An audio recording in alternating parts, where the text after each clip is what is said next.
When I told people that you were coming in today, what was interesting is how little they knew about what you'd been up to recently. So if we were to go back a few months or a couple of years, if you broke wind, it would be on various front pages, whereas you've actually become a father and you've married for the second time, and it hasn't merited or spawned the kind of coverage that we associate with you normally. How much of that is up to you, and how much of that is just the kind of the planet's moving along? I don't know, but I do know that my personal life has become my absolute priority, probably for the first time in my life. So possibly there's a connection between those two things. And yet it is, I mean, you talk in the book, which you're here to discuss, Recovery, you talk about becoming disillusioned with money and fame in the same way that you had done with drugs and alcohol.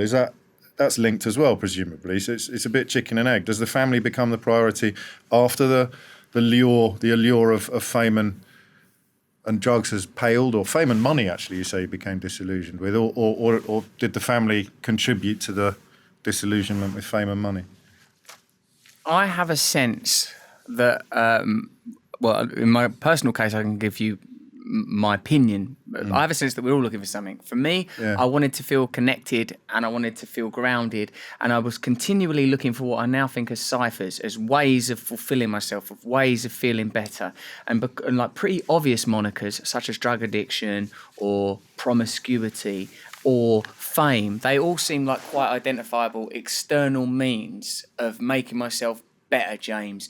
And it's almost, they're so seductive in the apothecary of what might work that we call the world, that even after you've taken it and it doesn't work, I still keep thinking, no, it must work. It must work. I haven't taken enough. Yeah, maybe a bit more. Just to tip me over. A over. bit more fame.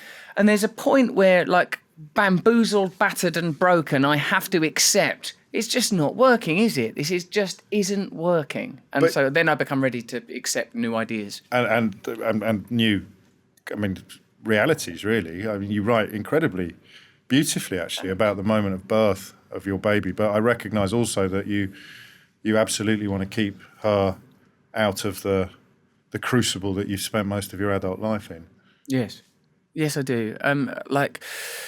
I suppose, like any parent, the least you can endow your child with is what you believe to be true. And what I believe to be true is that nothing in the outside world is gonna make you feel meaningfully better, whilst I wouldn't try to live, without This is food. really interesting. I mean, because it's a reimagining of the 12 steps, isn't it? I mean, it's clearly based upon your own experiences with addiction and with Alcoholics Anonymous and similar. But you seem to think that all the problems come from within. Is that an addict's thing, as opposed to other people's angsts, which can often come from without, whether it's Donald Trump, who we mentioned a moment ago, or whether it is worrying about money? You say you still worry about money, which surprised me. You when you talk about fixing something, you think it's inside you, and you're trying to help other people who've got problems inside them. But the book might be a confusing read for people who are more freaked out by what's beyond their control rather than what is within their control. I think there's an important distinction here, mate.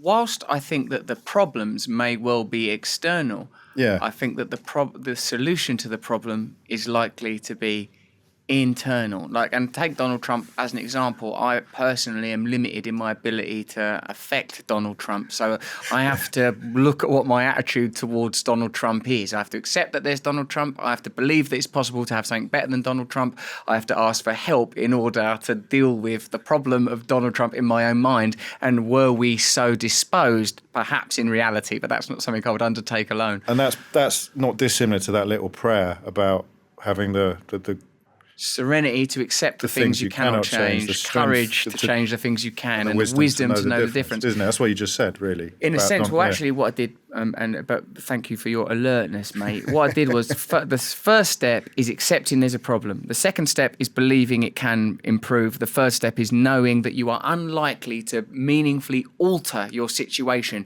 using the means and techniques that got you into that state. So you have to accept help. Now, in some senses, that's, from a secular perspective, mate, it's likely to be through fellowship and community.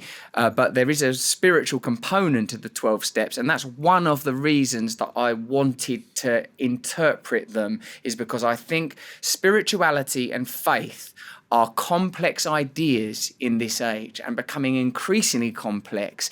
But I think that it's vital that we develop a different understanding, because I think through this idea, through spirituality, it is one of the few remaining ways we might meaningfully change the world. Why did you want to change the world? What's wrong with the world? The world that's actually been quite... Hold on a minute, mate. Well, you just started your first bloody podcast here on Joe with... Yeah, but Donald Trump. We might not get out of the room. He's a relatively recent arrival, and you were writing this book presumably before Donald Trump got elected or anyone believed he was a serious candidate, because you have in many ways everything. You know, and last time I saw you'd added Hollywood stardom to the long list of achievements, the sort of CV that most people your age would in your line of work would kill for, and yet there's this abiding sense that there's something profoundly wrong with everything that you sort of take everywhere with you. There is an abiding sense that there's something wrong, but not with everything. Okay. It's a sense that I believe the reason I've written this book subsequent to writing a book about revolution. Yes. Was that we'll get on to that. What I think is that consumerism is addiction as a kind, writ large, stimulus response as a raison d'etre, stimulus response as a way of life. That addiction is merely an amplification of what most people are feeling anyway. That if I get these trainers, if I get this podcast on Joe, if I sort my life out, if I earn a few more quid. Yeah, the likes on social media, to drag it down to really small, the little endorphin kicks, you write about this, the little kicks you get from approval. Yeah, because it does work. We feel it work. You know, of course, like on a primal and biochemical level, we're rewarded for eating food. We're rewarded for having sex. Now, an addict is someone that's unable to moderate those impulses and those responses and gets carried away. So I'm an addict. So it might not be the same for you, James. Sure. It might be different. But like there's like a lot of people I talk to say, I feel the way you feel, Russell. I can't get enough. I can't stop it. Now, I think that we live... So this is my belief, and this is sort of, I suppose, the nexus of this book, that on one level, I say, we are driven by these biochemical impulses. Eat, get status, have sex, be powerful. And then we have a culture that's externally continually stimulating us and pulling that out of you. Have another one, and have it's bit more. Have a bit, buy that car, buy that house, buy that person, buy that book. That's what I think. And I think it's like the worst aspects of our nature are what we have elected to build a culture around instead of the most beautiful. Even the Darwinistic model of a human's a bit like a machine. Yes. And by competing, evolution sculpts the perfect version of a being. That's not what I believe. I believe that's one story, but I believe that cooperation, as people have written very eloquently, another aspect of Darwinism is cooperation. Now, if like the model of capitalism, the social model that is dominant in our culture is predicated on the worst aspects of human nature. Now, I find it very hard to live in that world, not because I'm better than it, but because I'm worse than it, because I want so much. I'm so hungry. So you fall into every trap that rampant capitalism and greed set. Yeah, I feel it. Sort of like I dance into them. Like I make my house in that trap. Turn it into a spectator sport, some people would suggest, although again, not anymore. There have been points, haven't there, James, turning addiction into a spectator sport. So, yeah. And what addicts learn, and what I learn from learning more about you in the book, is your relationship with, you may not have clocked this, but most people don't really give much thought to trying to change, whether they're happy or unhappy. If you can't point at something that's ruining your life, you don't really, actually changing your behaviour. I was trying to teach my little girl to do that. Have you seen that Dutch reach? She's 11, and she gets out of the car, and this morning, as she got out of the car, I dropped her off at school, she nearly knocked a kid off his scooter, like literally. And you know, have you seen this Dutch reach where you use your right hand? So if you're in the passenger seat, you reach to the car like that, and it means you're looking there. So it's just a change in behaviour, and everyone in Holland does that.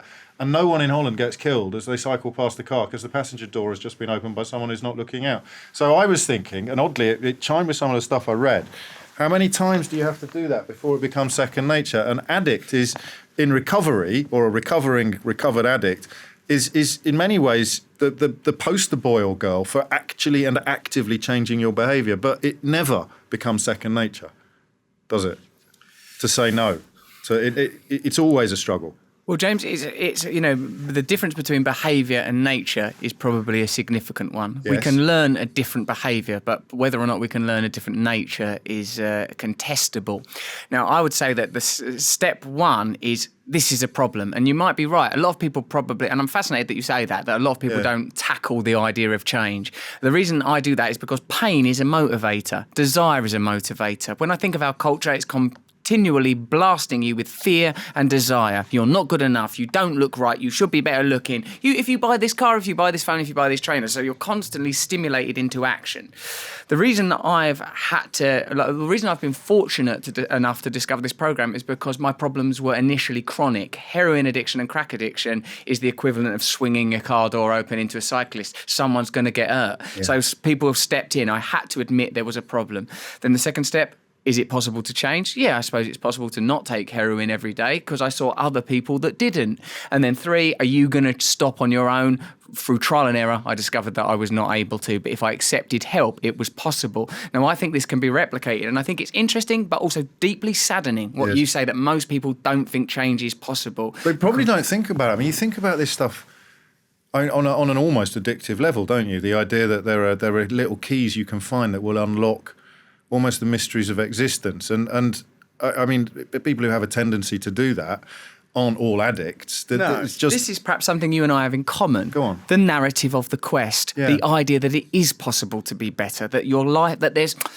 I mean, even if you look at it from quite a materialistic and rationalistic perspective, what was that force that made a single cellular creature become a bicellular creature, become a reptile, become a mammal, become man? What is this forward momentum? What is this energy acting in time that seems to be propelling us somewhere where material intersects and weds to consciousness itself? What is it trying to do? Now, the very nature of an interrogative inquiry, why does there have to be a why? You know, you could put a full stop in it there. But I sense that human beings can do something different. I don't have a cynical worldview. I don't think, you automatically end up with Donald Trump. I see Donald Trump as a transitional moment. I see Brexit as a transitional moment.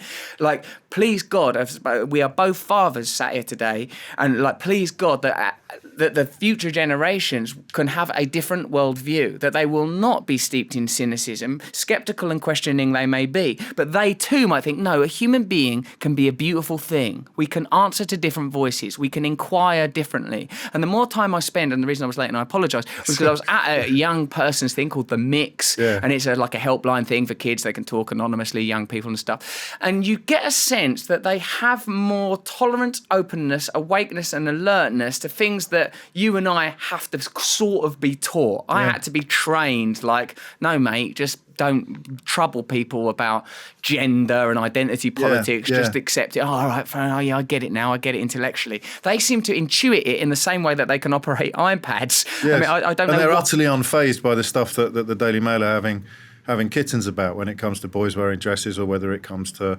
sexuality or whatever it may be. The kids in the classrooms are utterly unspooked by it. Or when does it shift? When does the switch get flicked by society, do you think? Possibly this is to do with normative values. Possibly we were taught, what do you mean you'll want to wear a dress? Precisely. I mean, when I think about it, if I like people, who God knows what I'd have been like if no one had told me, no, you're growing up in Essex in the 70s and 80s, this is what a man is. Oh, no. I better strap up and put on a happy face and find a way to make sense. Actually, you mentioned that. Masculinity is a big... Robert Webb's written a book. There's a lad called Chris Hemmings who's written a very good book as well.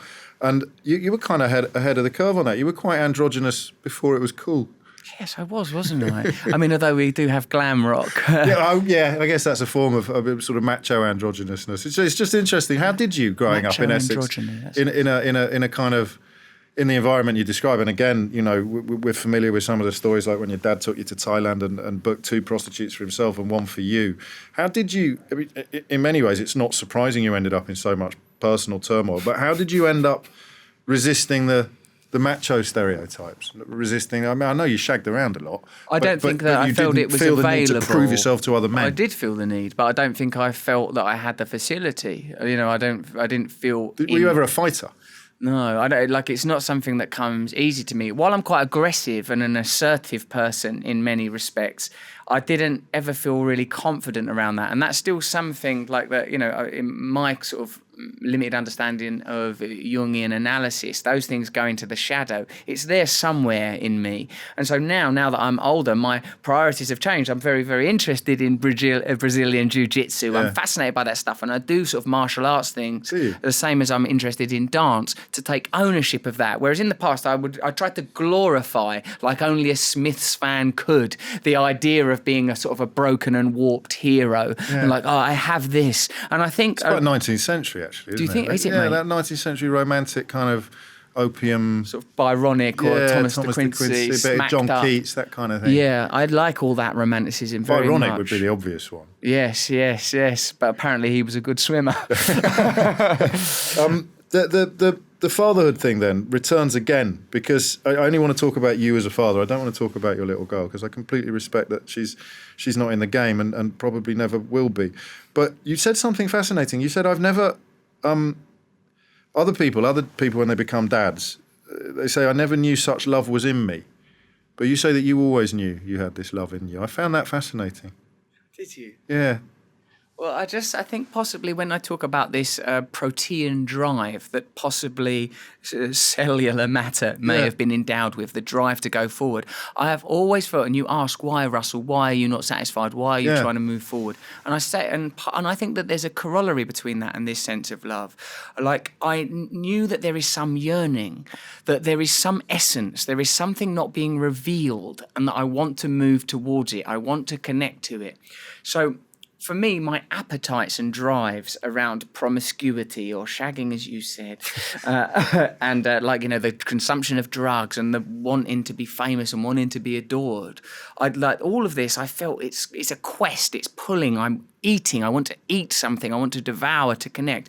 And so when she was born, I felt, there was an exhalation, because if I tell you why, James, it's so odd to feel such carnality and divinity in the same space, to sense this is the flesh, this is screaming, this is blood, this is not like, oh, hello, but on the other hand, I can feel this is transcendent. The fabric of time is tearing as sure as the flesh is. Something real is happening here. So it felt like a connection happened. I almost felt like it was like some chromosomic shift, some DNA alteration. I bet you could see it on a graph if you had the right instruments. Something went... You became but most people are terrified. By everything you've just described, I recognise, but I found it terrifying. I thought, I'm not worthy, I'm going to bugger this up, I'm not going to... And yet you felt almost a sense of arriving. I still feel... I'll take your not worthy and I'll raise you worthlessness. I feel those things pretty regularly. I am not good enough. Continually.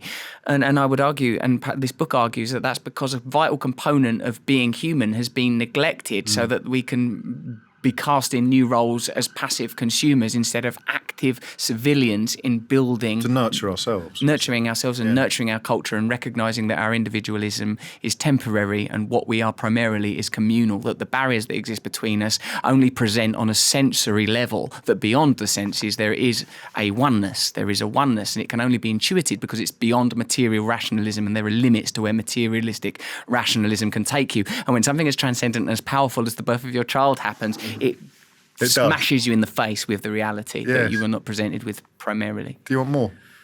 Yeah, man, I'm at it. I just want, I want to fill the house with them, flood the world, hang those that speak of less, just an endless army of voices parroting back at me. And now that I know that, it's not like, it's beyond self, isn't it? Because you sort of think, they'll be a bit like me. But who is that staring at you from in there? Yeah. Well, what is it that they are saying? She's so different and unusual and willful and powerful. I mean, it's weird. Is it the first time you've ever considered another human being to be more important than you? Yes. And although I knew it intellectually, now I know it, when you know stuff in your guts. And in fact, this is what the past few years has been about for me, James O'Brien. It's about stuff that had been in my intellect travelling down to my guts, knowing it in the body, knowing stuff in the mind is it's only so useful. Really? So visceral would be the word then? Visceral is precisely the word. And that's a kind of... It's an enhanced living. It's being more alive, feeling things more than I think it's recognizing that there's only so much you can do with the intellect and with outward things. And that's difficult, I think, perhaps. I don't know what it's like to be you, but I know you're really clever. Thank you. So I imagine that it's prohibitive to encounter things that happen on a kind of sensual, feminine, fluid, intuitive level. That's not how we build our culture and how we build our worlds. But you almost contradict yourself there, because the quest, the interrogative quest you refer to, is built upon a belief that everything admits a solution, and yet the kind of feelings based or the biological base that you've just described is kind of like the idea that transcends an intellectual solution. So you can never find the answer. Because quite right that that's possibly contradictory, but we must permit paradox to be in the room. Contradiction and enlightenment, these two ideas are continually discussed, because that is where rationalism leaves the room. That is where dualism leaves the room. That's, these philosophical terms and ideas have long been challenged. So, I don't know what the bloody answer is. I know what it isn't. Well, you begin to formulate answers in the book. Kurt Vonnegut was asked once, wasn't he, about what he thought the religion he considered superior to any other was, and he said Alcoholics Anonymous. Wow, did he? Yeah. You should be, surprised that someone else said it, but unsurprised that it has been said. Oh, yeah, and it's Kurt Vonnegut. That's pretty cool. Well, there's a lot of things in those 12-step fellowships which tradition binds me not to say whether or not I personally belong to, although it's pretty obvious reading this book. That's what the anonymous bit means. Right, exactly. And it's not just to protect you in case the bank manager finds out you're a lush. It's also so that no one can go, hello, I'm the prophet saint of these things. Those things are their own thing. They're bigger and more powerful than any individual could be. In fact, that's their raison d'etre, their purpose is to be bigger than the individual. But what's embedded in them, I have found, is a simple route to a different way of looking at the world. That's why Kurt Vonnegut is saying that, because it's recognising that the group identity can be more powerful than the individual identity in a non-aggressive, loving and nurturing way. This is not some new patriotism. And this is what you get from meetings and from the community. I think that when you connect with people on the level of vulnerability, instead of I'm very aware that, I like this Joe organisation. I read their funny stuff about football. We're a good bunch. Right, yeah, and I like most of the people I'm meeting out there are Irish people. That always makes me feel... But it's also, to be serious... No, but I'm saying I am being serious. But it's not the toxicity of laddishness. That seems to me to be part of the... Is it? Well, that's what I think is required. Because otherwise male identity is going to continue to be challenged. And there are many, many good things about maleness and masculinity. And in this time of gender politics, that could easily be lost. Yes. But I think all of us as modern men, or as you and I, God knows where we are in our journey to middle age, we have to find a way of being male in a way that is acceptable to ourselves and acceptable to other people. So the reason that I'm happy to be here talking about this kind of thing is it seems to me that we need new ways of talking about identity, new ways of talking about groups that aren't sort of built around swashbuckling insouciance. And, because I'm very aware that I still get asked a lot about women and that kind of thing. And for me now, those are things that it's not like I'm ashamed of, but I don't like the commodification of other people is not a good thing for me, whether it's like appealing to men to like me, appealing to women to find me attractive. I don't want to be governed by using people like that anymore. And collecting coins, tokens, conquests. That endless need. But when you were in your pomp of promiscuity, did you treat people badly? Inadvertently, yes, I did, because I don't think that there's a way of having a sort of a perspective of people as a sort of things that can make you feel better, that's positive. Fortunately, I am a gentle person. Fortunately, I am a romantic person. Fortunately, I am based not on domination, but on sort of yearning. Yearning is what drives me. A need to be loved, a need to be adored, a need to be connected. Having said that, I am, when in my addiction, selfish. And I don't think you can be selfish and not cause other people harm, almost by definition. Sure. And is fidelity going to play a part in your life now? Fidelity in all senses is important, because what I think fidelity means is stay connected to the signal, stay on track. And for me, that track is moment to moment. Are you being kind? Are you being truthful? And like, and when inevitably you are not, and this is what this book is about, it's about recognizing those imperfections. How quickly can you get back on track? How quickly can you become faithful once again?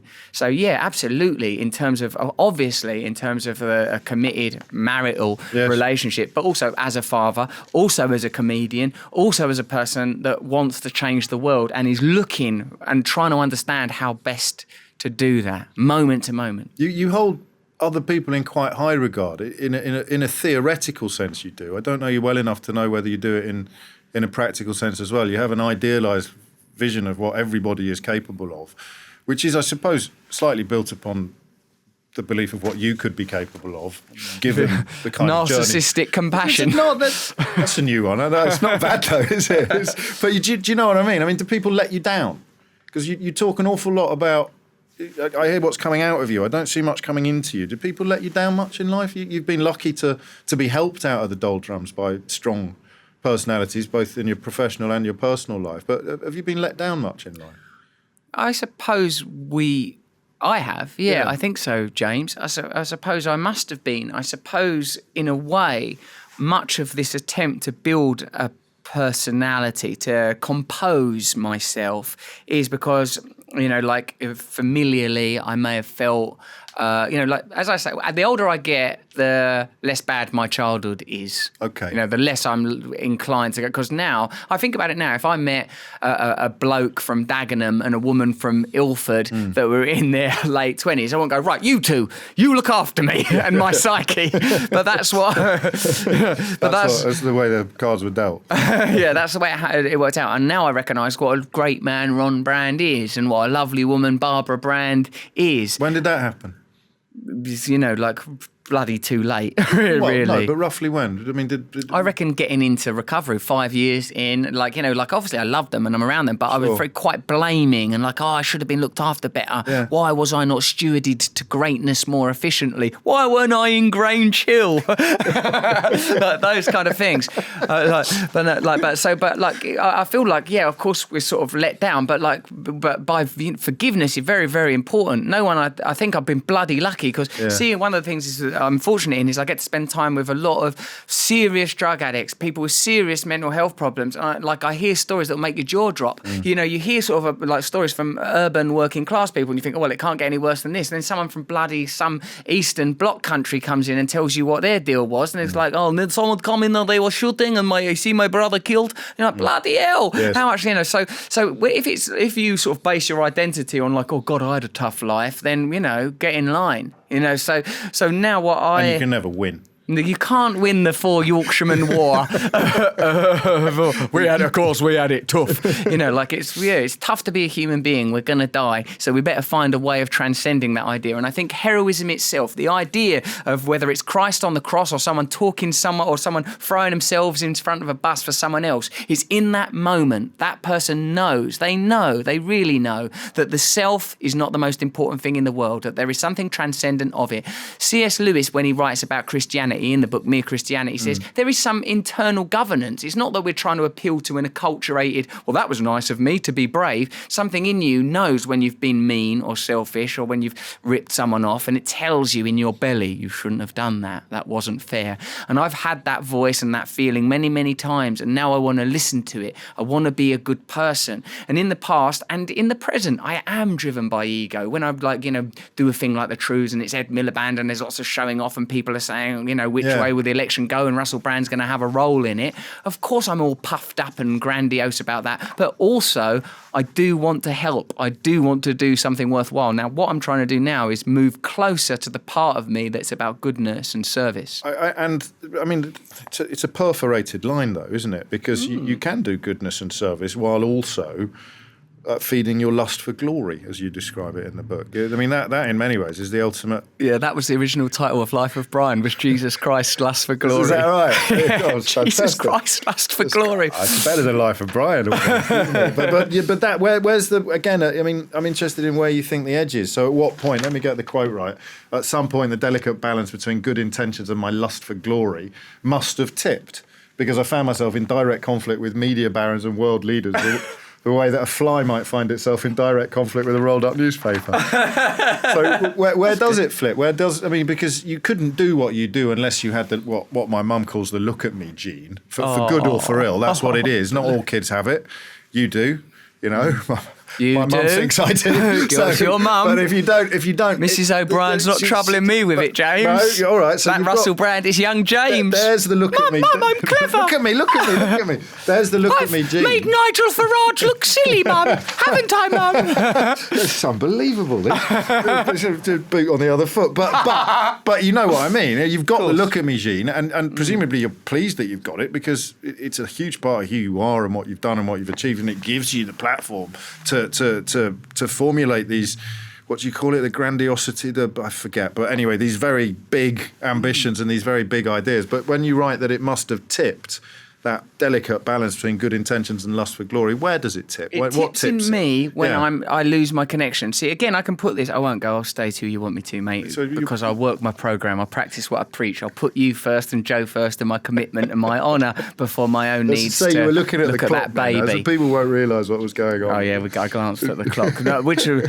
something that James is surely used to in the company he keeps. It's exactly this. Exactly. Oh, no, Boris, come on. Oh, now, James. Answer the question, Brand. The tip, when you feel it, do you feel it tipping? Do you think when you were doing the politics stuff, and I think it's brave to change your mind in public, to go from saying don't vote to saying I was wrong, do vote. But when you talk, do you feel it inside yourself where you think, shit, I've overshot on this one, or I've crossed into this delicate balance between good intentions and lust for glory? Look, I can tell you what I think, but I can also tell you what this programme says. And what this programme says is probably a bit better, right? It says like that the whole point of this programme is to get yourself to a perspective where you feel that inner sense of connection, that fidelity that you mentioned, right? Have you right? reached that place? I reach it sometimes, so and I lose it.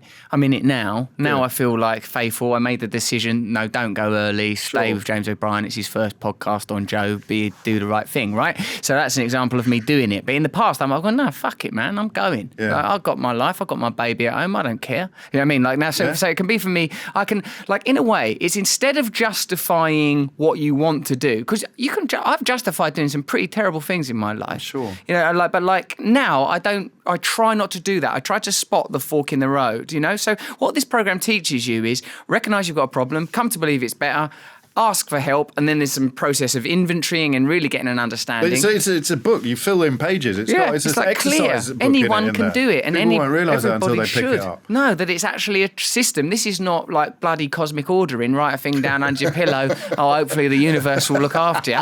The universe doesn't care. But what this is a way of changing yourself. So it's getting to yourself to a point of connection, and once you reach that point of connection, trying to maintain it with the faith that that point of connection will help you to make good decisions. Old Russell would not have been able to step outside of his selfishness. That's all right. That's one of his problems. Now, the other thing, so referring back to the sort of the dabbling in politics, which, who knows where that will take us. What happened there is, I think, I got a bit puffed up on one side because I love a bit of attention. The look at me gene sort of kicked in. And then when I was a bit tired, because it was a lot of pressure, because I was realising that I was voicing a lot of stuff and I was in a really high profile position, but I wasn't backed by a team of like politicians and what they call them, paracheeks, and those people that politicians have. Like it was just me and my mate Gareth, who was like doing the truth.